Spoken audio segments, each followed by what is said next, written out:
Welcome to the Libra Love Lounge, the show where I read posts on Reddit and give them relationship advice. My name is Eliana Camargo, and let's jump into the first post. Please help me understand why she did this. I'm broken. Me, 22 male, met this 23 female on Bumble.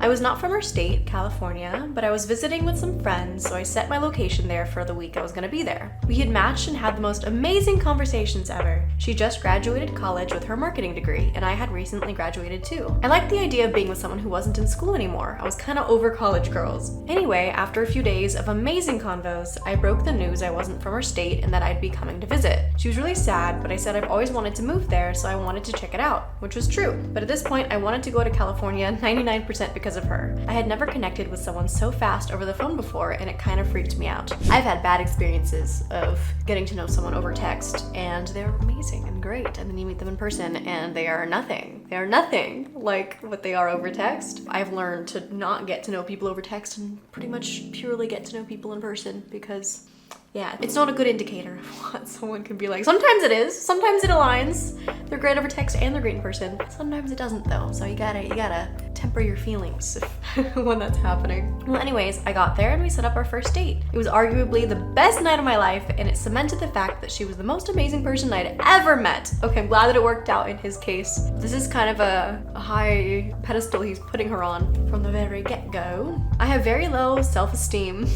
So I just figured that I wasn't what she pictured and that she didn't want to see me again. First lesson number one, well, I guess lesson number two. One is don't form your opinion on someone purely based off of text. Lesson number two is the assumptions that you have while dating are so incredibly important. You know, part of the law of attraction, there's a subgroup called the law of assumption, which essentially our subconscious beliefs end up manifesting in our reality. So when you're dating someone, just choose to have awesome beliefs. Choose to believe that you're awesome and that they liked you, and you know, you don't want to be super delulu and make yourself think things that, you know, it can be dangerous to assume that somebody likes you, but at least assume that like you're awesome and you're worthy of seeing again, you know? If you're gonna assume something, why assume the worst?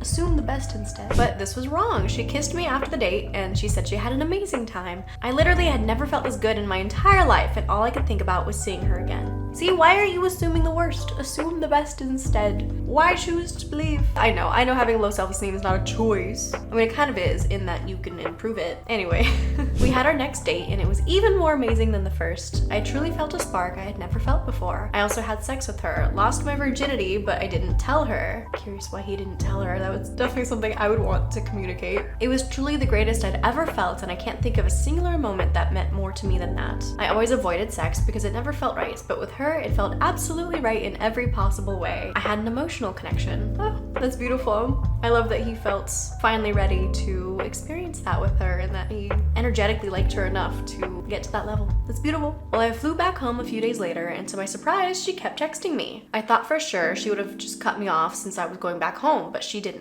She said she missed me and all this other shit that indicated she was still very interested. I love the phrasing, and all this other shit that indicated she was still very interested.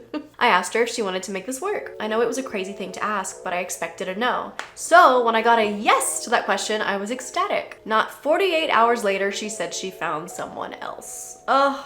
I'm sorry, OP. I haven't spoken to her since, and I'm devastated. I don't know what I did wrong or what goes through someone's head to do that to someone. Yeah, that's pretty shitty. That's pretty awful that she said yes, and then 2 days later is like, just kidding, I found someone else. I understand because long distance relationships are not the business, and she could have been feeling the same way that you were and had this genuine connection, but then she also found someone else that she felt the same way about, and he was local, so she's like, you know, it's a good thing she wasn't gonna like lead you on and keep talking to you while talking to him and like cheating on y'all, you know? But overwhelmingly, what comes to my mind is, as I mentioned, the law of assumption. This entire time, you said you had low self-esteem and you thought she wouldn't have felt the same way on the first date. And then to your surprise, she kept texting you after you flew back home. You said you thought at first sure she would just cut me off. And that when you asked if y'all could make it work, you thought it was a crazy thing to ask and you expected a no, so you were surprised when it was a yes. All of this ended up manifesting in the end result where 2 days later she changed her mind and said no, because you've been assuming this whole time that she's not as into you as you are into her and that she wouldn't be down for it. Clearly there was a connection there, and so she was interested to a degree, but the end result ended up manifesting the the assumptions that you have about yourself and about the connection, and was a reflection of your self-concept and your self-worth. So what went wrong is you need to really improve your self-concept and your assumptions when you're dating someone. Like, assume that you're the shit. Assume that they would love to say yes, and even if they did say no, that it doesn't matter because you're going to find somebody new who you feel the same way about, who equally feels that way about you. And, you know, I'm sorry that this happened. Also pretty shitty on her part that she said yes and then 2 days later is like, just kidding. That sucks. But in my opinion and in my experience, you know, these aren't just words that I'm saying, they're things that I've put into practice over the years since learning about the law of attraction and law of assumption. The way that I stumbled upon the law of attraction in the first place was because I kept attracting the really shitty dating scenarios and only being attracted to emotionally unavailable guys. And after utilizing the principles of the law of attraction, my dating life has massively improved. And it's not saying that everything's gonna be perfect all the time and that the way people treat you is 100% your fault and your assumptions and all that, because there's a lot of people in the world, there's a lot of variables, but it overwhelmingly is very indicative of the people that we meet and the situations that we find ourselves in while dating. Overwhelmingly reflects the self-concept that you have, the self-esteem that you have, the assumptions that you have, how you feel about yourself. And it truly is mind-blowing when you put it into practice. You'll see that, like, yeah, that's how it works. It's how it works. The world that we live in is a mirror of our beliefs. And you'll attract better scenarios and better people when you change your assumptions and you change your self-esteem. So that's the advice that I have. I can sense someone watching this is like getting triggered by what I'm saying, and they're like, oh, so you're saying it's my fault that people are pieces of shit. And no, it's not your fault, but the reason why you found yourself in this scenario, why the outcome happened the way that it did, why you felt so energetically attracted to someone who would treat you this way, etc., is because it's a manifestation of your beliefs. When you change your beliefs and you change your self-concept, you stop being attracted to people who would treat you like shit, and you start being attracted to people who treat you like the queen or the king that you are. But let's see what the comments have to say, because I'm sure it's not gonna be what I just said. I'm surprised, I was wrong. First comment says, you admitted that you have very low self-esteem. Unfortunately, you will have very poor relationships until you work on that. Trust me. Yes! I mean, they might not have said because of the law of attraction, but like just across the board, you have low self-esteem, it's not going to result in good scenarios. In response to that, someone says, why? It sounds like the low self-esteem is due to him not having good romantic relationships. If the thing causing his low self-esteem goes away, surely that would fix itself, no? And they respond, no, unfortunately, it doesn't work like that. It's true that relationships can be a good source of self-esteem and happiness, but if you go into a relationship with zero self-esteem, you'll effectively become dependent on your partner for all of your self-esteem. It causes you to form an unhealthy dependency on that person. This either causes massive clinginess and often kills relationships, or if the other person is manipulative, they can use their partner's dependency on them to abuse and manipulate them. It's likely part of why OP came on too strong and scared his date away. This is definitely another component, a more psychological component of what's going on. The person responds, oh, I think I see where you're getting at. How is OP supposed to fix his self-esteem issues? It sounds like he's damned if he gets a girlfriend, damned if he doesn't. Was he supposed to purposefully reduce her perception of how much he romantically felt for her so she didn't feel clung on to? And they reply again saying, I don't think this girl was going, I work out for OP in his current place regardless. And frankly, I don't think that's really fully due to OP's actions. It sounds like their date had some secret hangups that would have reared themselves regardless, but I digress. They should build their self-esteem through non-romantic means, things like building meaningful platonic relationships, personal achievement and fulfillment, exercise, self-care, self-love, building skills, playing sports, competitive things, etc. will all serve to help someone build their perspective of self-worth without basing their value and esteem on just sex or attractiveness or their game or whatever. In bringing self-worth and value to the table, unrelated to a date, OP will set themselves up for success. He will know that regardless of how a date goes, they are still worthy of love and respect. They will respect themselves more, won't let themselves be hurt by manipulative people, will have more energy to be a better and more attentive and open partner, etc. People aren't always ready for a relationship. Unfortunately, it seems this opportunity came at a time when OP wasn't quite in the right place. Self-love and improvement can help them be ready to properly love should the opportunity next present itself. So in short, journal, do shadow work, find out what limiting beliefs you have about yourself, and say affirmations to oppose those limiting beliefs and increase your self-esteem. It's all a component of self-love. All right, next post. Never been in a serious relationship before. Does this mean it's over, or is it a normal thing that happens? We've been together for 4 months, and those have been a bundle of sweet letters and kisses, and I adore him so dearly. But the past few days, it's been a little distant between us. We no longer talk hours on end, and longer conversations are arguments about the silliest things. I have many faults on my end, the main thing being my dissatisfaction with his lack of effort. That's her flaw, is that she's dissatisfied by his lack of effort. That's hilarious. That's like, my flaw is that you suck. I'm practically always begging for him to show me signs he actually cares for me. I always have to ask him if I look good or not. I always ask for kisses, and if I don't, then he doesn't even try to kiss me. I always have to ask if he's even still interested. Wait, so she said that it's been bundles of sweet letters and kisses for the first 4 months, but over the past few days, things have turned around? Is what she's saying where she has to beg for attention, is that just over a few days? Or has this been going on longer? I'm a little confused about that. He would tell me, I just don't know how to show it, but please believe me, I try. But is it ever so hard to just say so? Or pluck me a flower? Anything. I wish he would just tell me I'm pretty at least once, or kiss me without having to ask for it and do it first. I wish he would look at me while I'm talking the way he used to. Today, we didn't talk a lot. At 12, I told him about the cookies I was baking, and he responded at 4, telling me he was asleep. We talked a little bit, and I think he fell asleep without a good night yet again. Are there some games I could play with him, like a fun little couples game or something? I don't know. I'm curious how old they are. She didn't say. This is all very interesting that she said it's like been perfect for 4 months, but then over the past few days, things have turned around. Because if it's just like a few days, I don't think the relationship is doomed. If you are having to ask for him to kiss you and beg for effort and everything, that it kind of does sound like his attraction is fading, especially like 4 months in. You shouldn't have to be begging for that kind of stuff. But the timelines is what like is screwing with my head, where when you start becoming desperate for attention, it energetically pushes people away. If you've really swung into this like needy, anxious attachment style energy, it might not even be that he's disinterested in you. It's just like that clingy energy is subconsciously going to repel anybody. And so again, like with the last story, my advice would be to work on your self-concept and stop trying to get your validation and needs met through him, and instead be so secure and validate yourself that it doesn't matter how he's acting. You already feel whole and complete and happy and content on your own.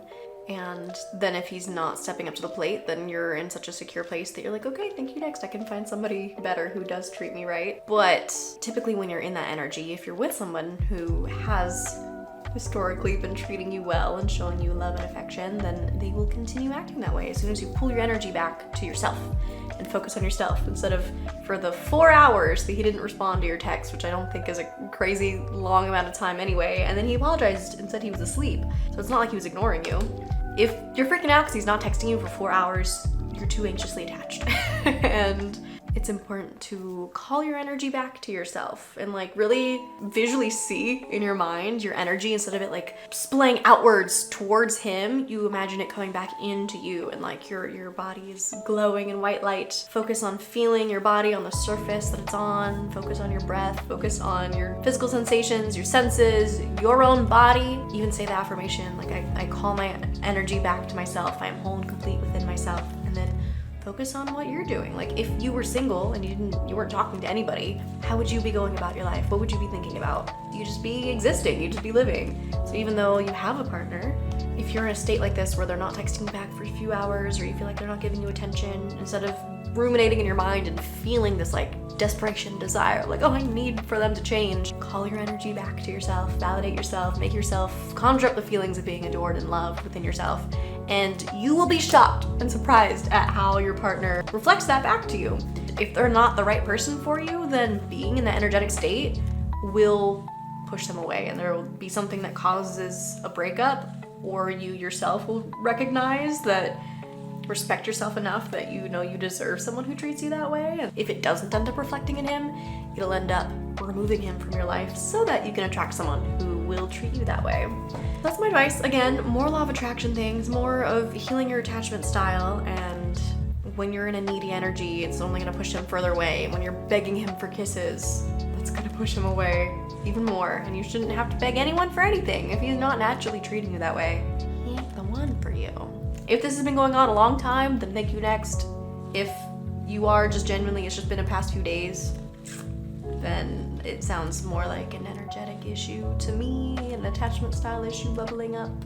That's my advice. I feel like the comments are gonna say, if he's not showing that he's interested, then he's not the one, leave him, which very well might be the case. But first, work on your own energy and see if it ends up reflecting in your relationship. So let's see if I was right about the comments. You've only been together 4 months and you're already having to beg him to show you affection? Honey, choose yourself and move on. At the 4-month mark, you should still be in the honeymoon period. And even once that calms down, affection should be a given. And OP responds, I've brought up how we might just not be compatible and we can end it on good terms, but he begs and begs for me to stay. Because no one wants to be broken up with. And this compatibility issue, is this just in him showing affection, or are there other incompatibilities that you haven't mentioned here? Because that is something else to consider if there's other incompatibilities. OP has a flare that says the billionaire wife. I don't know what that means. Is she trying to manifest that for herself? Why is that her flare? Yeah, as I expected, all the comments are saying if he cared about you, he would show it. You shouldn't have to beg someone for attention, which, yes, absolutely. But one of my big issues with most people giving relationship advice is they don't take into account the law of attraction and how freaking real it is. Like, if you just learn about it and put it to practice, just test it out yourself, even if you're skeptical, try it out and actually utilize the principles correctly, and you'll be mind blown at just how obvious it is that the way that you perceive things and the emotional state that you find yourself in, your attachment style, all of that ends up reflecting in your reality. And if you just end up making yourself feel the way that you want to feel when you're in a relationship, people will start treating you that way. So many people dismiss that. They're always like, oh, have a conversation, ask them to treat you better, but that's not gonna do anything. that very rarely does much if your state, first and foremost, is not in a solid place. And again, I feel like some people are gonna be triggered by that message, but put it into practice. Tell me that I'm wrong. All right, next post. How long into dating someone before you usually ditch the condoms? Obviously, everyone is different and every relationship is different, but in your past experience, how long did it take you and your partner to start having sex without condoms? Never. I personally am not on birth control because birth control is so awful for your health in a variety of ways. I know some people love birth control and it helps them with certain issues, but I think most people should not be on hormonal birth control. Oftentimes, the issues that birth control can help with, it's dealing with the symptom and not the cause, and there's other ways of addressing the root cause of the issue. So, take birth control if you want to. That's, you do you, honey. I definitely am not on it. And so, condoms all the way. My ex-boyfriend actually got a vasectomy while we were together because we both were very adamant that we didn't want kids. That probably happened like 2.5, 3 years into our relationship when he got that done. He was very young. He was probably like 22 or 23 when that happened, which is quite young to be making a decision like that. But luckily, vasectomies are reversible, and we did decide that if we ever did change our minds that we wanted to adopt. I'm no longer with him, but I'm sure he's still happy with his decision.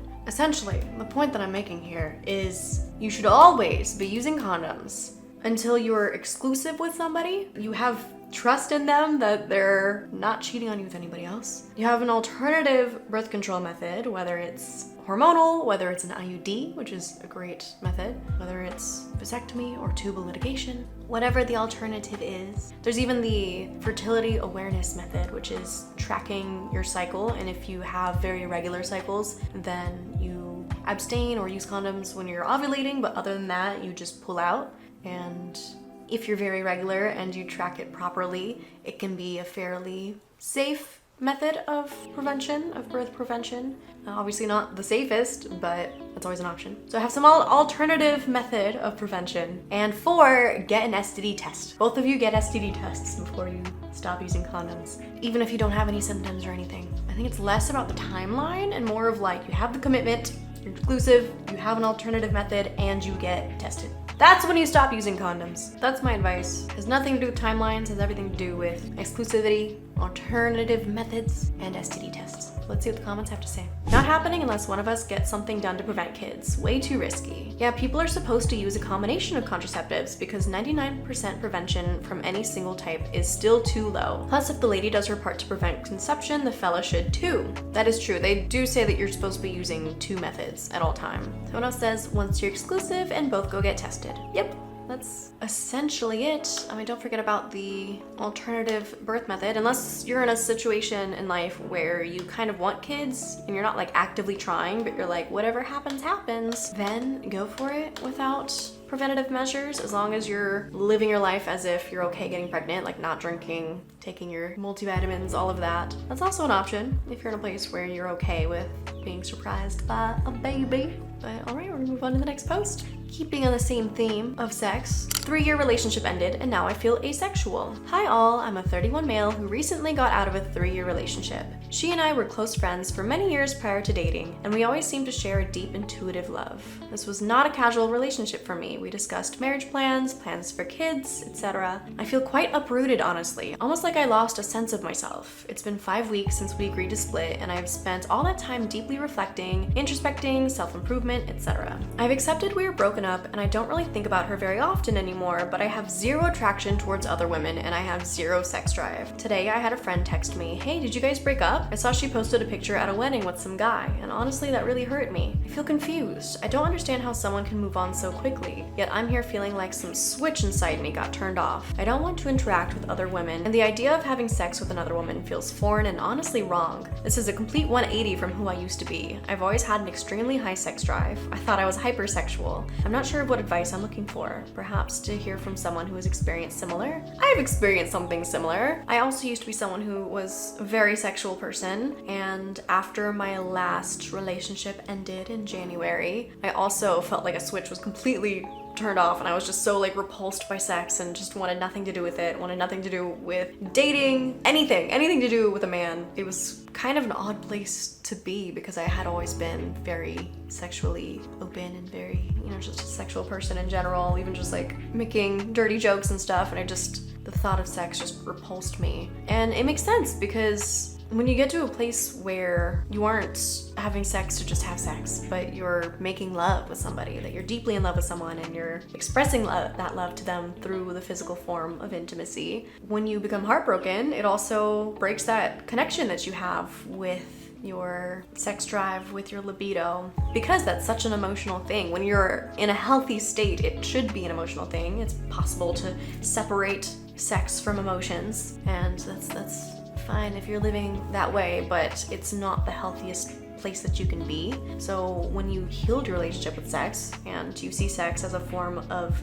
making love with somebody, then when you're heartbroken and you're still attached to your ex and you want to be with them, you're talking about marrying with them, obviously you're not going to want to make love and express love with some stranger, with somebody new, when you're still tied to your ex. And so this is a completely normal thing that happens to a lot of people when they go through a breakup, because those things are incredibly linked. And it just means that you need more time to heal. It's okay to grieve, it's okay to be sad. And just because your ex was in a picture with another guy at a wedding, it doesn't necessarily mean that she's being sexual with him, or that she's even exclusively dating him or gonna go on a second date with him or whatever. It might not have even been a date. He could have been like a friend, or the picture could have been taken out of context, But even if she is dating this guy, like, people grieve relationships in all kinds of different ways. We don't know how she felt when the relationship ended. It sounds like she was the one who ended it. It makes sense why she was able to move on faster. But some people like to jump straight into dating somebody new in order to mask their heartbreak. Because even when you're the one ending a relationship, it can still be incredibly hard. That's how it was for me when I ended my relationship in January. I was the one that ended it, and I still felt like OP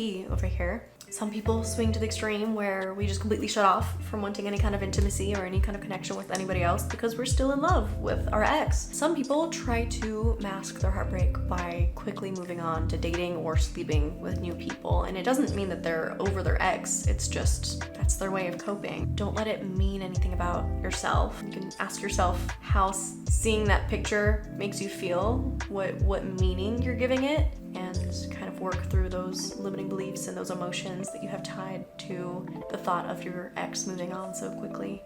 And that'll help your healing process, but it'll all take time. Time heals all wounds. That's actually not entirely true because even emotional wounds are the same as, like, say you break your arm and you never put it in a cast and it heals like fucked up. Yes, it healed, but it healed wrong. Time does not heal all wounds. Time heals in conjunction to putting your arm in a cast and actually treating it properly, the same way that you need to emotionally process your breakup. So the combination of time and emotional processing will heal all wounds. I'm sorry you're going through this. It sucks. It's completely normal. You're still tied to your ex, and that's a normal thing. But in time, I can tell you from personal experience that after a long time of not having any desire for anybody, that does change. You'll eventually meet someone who does speak to your heart and to your loins as well as that desire comes back when you meet somebody new. Let's see what the comments have to say. Maybe you're demisexual. Me too. I shut down when a relationship ends. It takes the right person, the right time, etc. to turn those feelings back on in me. And in case you're unaware, demisexual means that you need an emotional connection in order to feel sexual attraction to somebody, which most of us, it's like a spectrum, most of us are somewhat demisexual. It's a pretty normal and healthy place to be. So now it says stress, depression, etc. all cause a decline in sex drive. Same with not eating a lot, not sleeping well, not even the right foods, unhealthy, etc. Could be medical, go to a doctor just to be sure, maybe low testosterone. Yeah, just in general, stress and depression can kill your sex drive. So if you're depressed after a breakup, then that can affect your libido as well. So it's normal, it sucks, but it'll change in time. Okay, and for our last post, we're gonna be reading a post from the love subreddit to restore our faith in humanity and restore our faith in love. It's so easy to become jaded reading all of these relationship issues posts on this series, and so I want to raise our vibes by reading a positive story. Now I know what love is supposed to feel like. I, 38 female, have never been in a long-term relationship. I've had a few short-term flings over the years, and one serious relationship that what I thought was love at the time, but man, I was so wrong. I met him on Bumble. He had this real geeky vibe about him, which I thought was adorable. I love geeky guys. We also shared a lot of interests, but I wasn't hopeful for finding anything serious from old. What? From old! I don't know what that means. I'd had some bad experiences and was ready to give up. I was one bad chat away from deleting it altogether. It's always when you give up and you're like, you know what, fuck it. I'm just chilling, whatever, I don't need this anymore. That's when it finds you. We talked for about a week online. He made me laugh so much. I just had to meet him to see if he was just as funny in person. I initiated the first date as I could tell he was very new to the whole dating scene and was probably feeling a bit nervous. I did not have high expectations when meeting him, just hoped for a lovely date where we could chat and laugh about silly things. As the date progressed, I could tell he was something special. We were so incredibly similar in terms of sense of humor and values. 30 minutes in, my ribs were hurting from how much he was making me laugh. We talked briefly about past relationships, said we both had been single for several years due to not wanting to put ourselves out there in the fear of being hurt. We just got each other. 3 hours later, we didn't even realize that the sun had set and we'd been walking and talking for so long. Every single time we have seen each other since, time goes so quickly and we have to say goodbye. Each time it gets harder and harder to leave him. I knew as soon as he made me laugh the very first time on our first date that I loved him. I didn't think it was possible. Whenever we're together, he makes me feel so safe, comfortable, and protected. Everything is just so easy. He's become my best friend in the short time I've known him. I don't get nervous around him. I'm just totally and utterly my genuine self. I don't have to try to impress him, and making him laugh is effortless. The intense feelings I have are overwhelming to me to the point I get chills every time we're together. When he touches me, it's like electricity is running through my whole body. The connection we have is nothing I've ever experienced before. He's not perfect, nobody is, but I truly believe he's perfect for me. Being with him is like being home. I love him more than words can express, and I will do everything within my power to continue making him smile. Oh, I love this. This is how everybody should feel. If this is not how you feel when you're dating somebody new, leave him. Move on. He's not the one. This is how I want to feel when I'm dating somebody. I just, the way they express this, the words, feeling safe and protected, and the connection that she has when she's with them, just everything about this. I love it. I love it, I love it, I love it. I wish them all the best. I hope that the relationship continues to flourish well past the honeymoon stage and that she finally gets to experience a beautiful, healthy, long-term relationship that she's never had yet in her life. And I love this so much. And so on that note, we're gonna end the show here. If you want to check out the tea on even more people's love lives, then you can watch another episode of the Libra Love Lounge right over here. But until next time, I'm sending you so much love. Bye. Sweet. And now I'm gonna go get ready for my own date that I'm going on in 2 hours. Woo!